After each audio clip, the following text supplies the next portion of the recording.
ایک عظیم ہستی کی شہادت ہوئی صحابہ میں سے، جن کا نام ہے علی بن ابی طالب۔ میں اپنا تجزیہ پیش کر رہا ہوں، نہ کہ کسی اور کا، غلط بھی ہو سکتا۔ تمام صحابہ میں سب سے مظلوم ہستی علی بن ابی طالب، سب سے مظلوم ہستی، جن کی اولاد کا بچہ بچہ ذبح کر دیا، خود بھی شہید ہوئے اور آگے نسل بھی ساری ذبح۔ آج کی رات 21ویں روزے حضرت علی رضی اللہ تعالیٰ عنہ پر حملہ ہوا، شہید تو پھر 2 دن کے بعد ہوئے، موت تو 2 دن کے بعد واقع ہوئی، لیکن 21 کی رات تھی۔ علی بن ابی طالب بن عبد المطلب بن ہاشم بن عبد مناف بن قصی بن کلاب بن مرہ بن کعب بن لوی بن غالب بن فہر بن مالک بن نضر بن کنانہ بن خزیمہ بن مدرکہ بن الیاس بن مدر بن نزار بن معد بن عدنان بن اود بن حمیسہ بن سلامان بن عوس بن بوز بن قموال بن ابی بن عوام بن ناشد بن حذا بن بلداس بن یدلاف بن طابخ بن جاحم بن ناحش بن ماخی بن عیفی بن عبقر بن عبید بن الدعاء بن حمدان بن سمبر بن یثربی بن یحزن بن یلحن بن انعوا بعیزی بن زیشان بن عیسر بن اقناد بن ایہام بن مقصر بن ناحث بن زارع بن سمی بن مزی بن عود بن عرام بن قیدار بن اسماعیل بن ابراہیم بن آذر بن ناحور بن سروج بن رعو بن فائج بن عابر بن ارفخشاد بن سام بن نوح بن لامک بن متوشال بن ادریس بن یرد بن ملحل بن قینان بن آنوش بن شیسو بن آدم علیہ السلام۔ آج ہمارا جی چاہ کہ میں امیر المومنین کا نسب بیان کروں کہ آج ان کی شہادت کی رات ہے، شہادت کا دن ہے، کہ جب اہل شام نے الگ حکومت اپنی قائم کر دی، حضرت علی کے مقابلے میں اپنی حکومت کا اعلان کر دیا تحکیم کے فیصلے کے بعد، اور اس پر خوارج کی ایک جماعت بن گئی، الگ ہو گئے، جنہوں نے پھر بڑی خوفناک جنگیں کی، بڑے زمانے تک وہ مسلمانوں کو نقصان پہنچاتے رہے۔ تو 3 خارجی اکٹھے ہوئے کہ جتنا فساد ہے نا، اس کی جڑ ہے ایک عمرو بن عاص اور معاویہ بن ابی سفیان اور علی بن ابی طالب رضی اللہ تعالیٰ عنہ، ان تینوں کو قتل کر دو، فتنہ ختم ہو جائے گا۔ تو عمرو بن عاص اس دن آئے ہی نہیں، وہ مصر کے گورنر تھے، فجر کی نماز، تو جو ان کی جگہ آئے وہ مارے گئے، شہید ہو گئے۔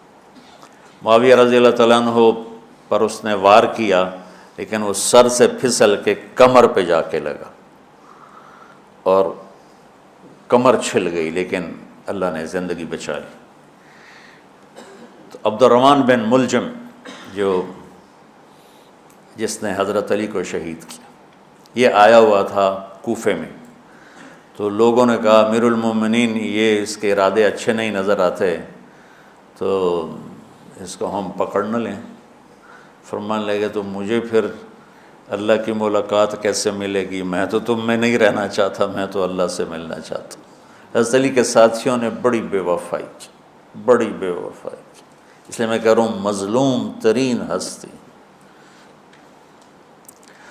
بسر بن ابی ارطاط نے یمن پہ قبضہ کر لیا شام کے لشکر کی طرف سے، اور حضرت عبید اللہ بن عباس رضی اللہ تعالیٰ عنہ کے 2 بچے اپنے ہاتھوں سے ذبح کیے، جیسے بکرا ذبح کیا جاتا۔ آل رسول کے 2 بچوں کو میں صنعاء میں اس مسجد میں گیا، وہیں ان کی قبریں موجود۔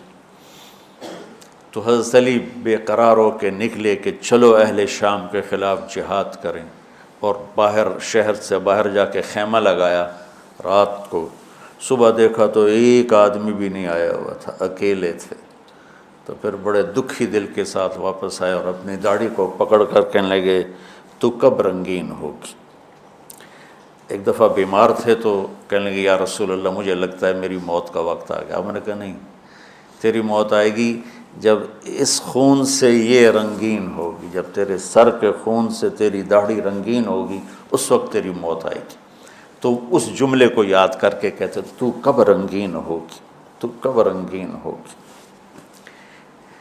چونکہ ساتھی ساتھ چھوڑ گئے تھے، تو شدید قسم کی بے وفائی کا سامنا ہوا۔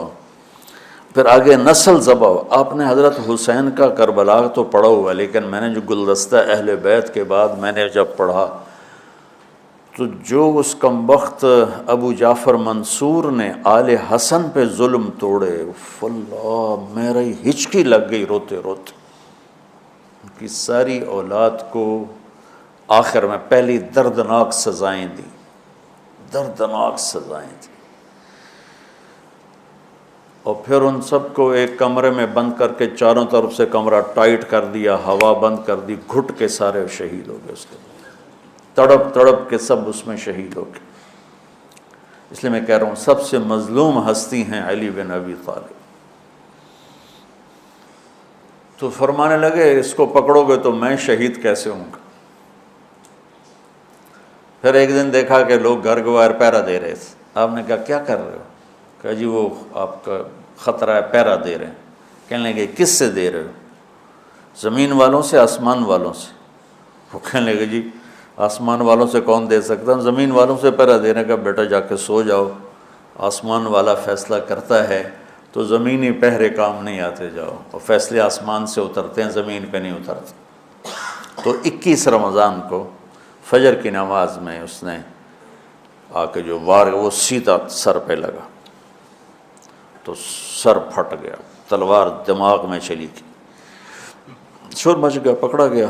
اب دیکھنا حضرت علی کے اخلاق۔ لوگ اکٹھے ہو گئے، حضرت زینب کو پتہ چلا تو وہ بھاگی بھاگی آئیں اور رونے لگی، واہ ابتا واہ ابتا۔ تو وہ کہنے لگا، وہ لوگ کو پٹی پٹی باندھنے لگے، تو وہ کہنے لگا ابن ملجم جتنی مرضی پٹیاں باندھ لو، اب یہ مر کے ہی رہے گا، اس تلوار کو 1 مہینہ زہر میں ڈبو کے رکھا ہے، پھر وار کیا ہے۔ تو اس پر تو بڑے سے بڑے حلیم کو غصہ آ جانا چاہیے، وہیں اس کا قیمہ ہو جاتا۔ اور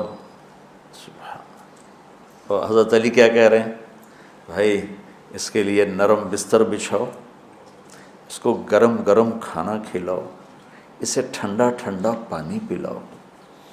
اگر میں زندہ رہا تو میں خود فیصلہ کر لوں گا مجھے کیا کرنا ہے، اور اگر میں شہید ہو گیا تو پھر پہلی میری درخواست ہے کہ اسے معاف کر دیں۔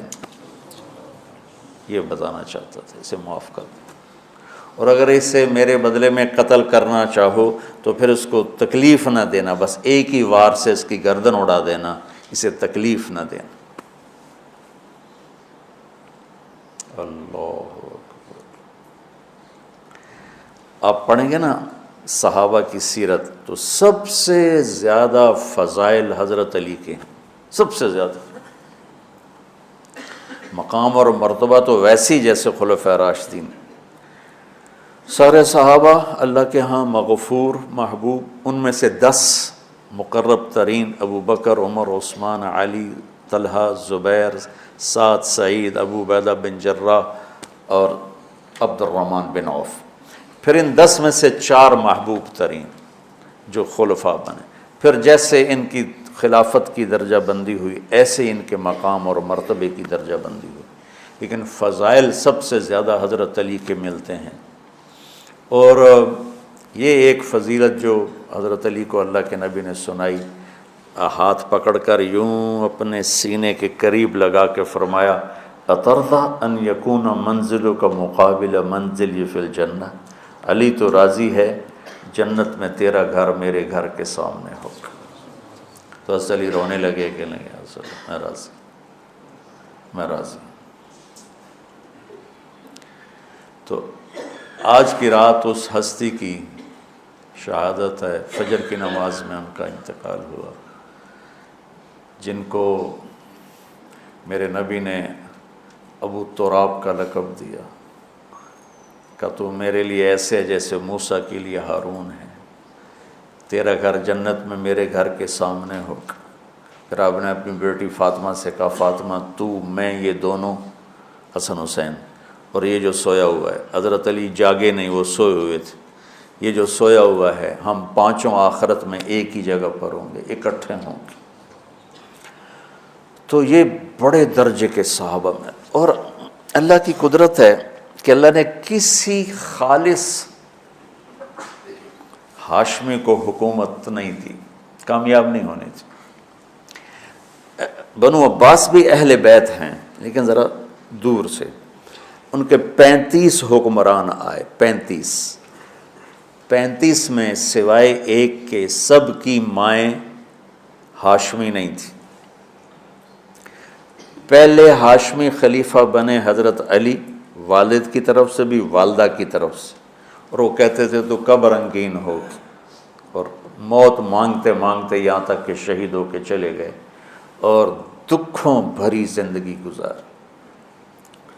وَلَقَدْ رَأَيْتُهُ فِي بَعْضِ مَوَاقِفِهِ وَقَدْ أَرْخَى اللَّيْلُ سُدُولَهُ وَغَارَ النَّجُومُهُ وَهُوَ قَائِمٌ يُصَلِّي فِي الْمِحْرَابِ قابضاً على لحيته يتململ تململ السليم ويبكي بكاء الحزين ويقول للدنيا إلي تغررت وإلي تشوقت وإلي تزينت وإلي تشوفت آه من قلة الزاد وبعد السفر ووحشة الطريق آيتها الدنيا غري غيري قد بتتك ثلاث عمرك قصير ومجلسك حقير وخطرك يسير من قلة الزاد وبعد السفر ووحشة الطريق۔